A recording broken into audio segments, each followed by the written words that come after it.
Johan Bondhuis, trekverslaafde, 17 jaar, tik, tagga, pille, en ja, drugs het my 'n verskriklike plekke laat beland. Hoe het dit begin? Die eerste keer? Vriende, polisman. Polisman. So ja, eerste keer gerook, en daarna amper daily gaan. En ja, dit het my hele tienerjare gevat, my skool gevat, education gevat. En eventually alles verloor. En in die tronk beland vir baie lang tyd.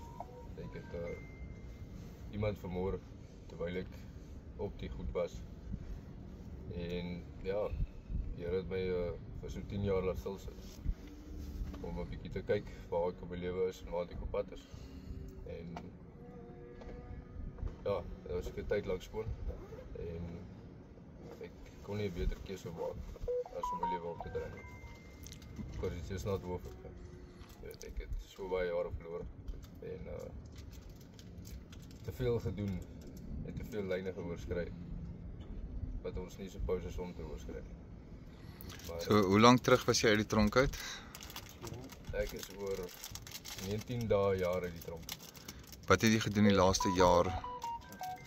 Wat het jy gedoen die eerste jaar wat jy uit die tronk uit was? Ja, sukkel om op my voete, sukkel om nie te relapse nie. Okay, so eventually, vertel net gou vinnig hoe dit gekom dat jy is waar jy nou is. Kyk, ek was eers uit, my familie was basies te bang om vir my te teken, om uit die tronk te kom, oor my geweld en die manier wat ek was van lewe. So ek was eers na 4 jaar in Bloemfontein, en toe gaan bly ek by my meisie se ma in my hometown, toe face ek van my biggest demons. En ja, my swaar het my eventually gehelp om Vredenburg toe te kom. En vir hom begin werk, by die hele kerk aangesluit, die hele ouens daar aangesluit. En ja, op hierdie oomblik is ek op 'n goeie plek. Ek kan nie vir meer vra nie. Ek dink alles wat ek voor gevra het en alles wat ek voor gedink het binne, terwyl ek binne was, gebeur nou. En Waarvoor jy gehoop het? alles gebeur nou. En dit is nou maar net vasbyt en deurlik. Jy weet, elke dag is 'n keuse. Jy weet, jy is addiction is nie dat jy nie wil rook nie. Jy weet, dit is nie asof jy wil rook, maar jy maak 'n keuse elke dag.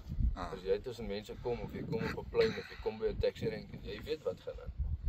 You know, all that memories comes back. Ek loop verby 'n kar en ek sien 'n indicator bulb en die eerste ding wat ek dink is stuk.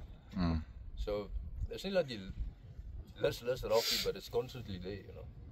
So, elke dag is maar net 'n keuse. So waarmee hou jy jou besig? Werk. Werk en kerk. Werk en kerk. Amen, dankie.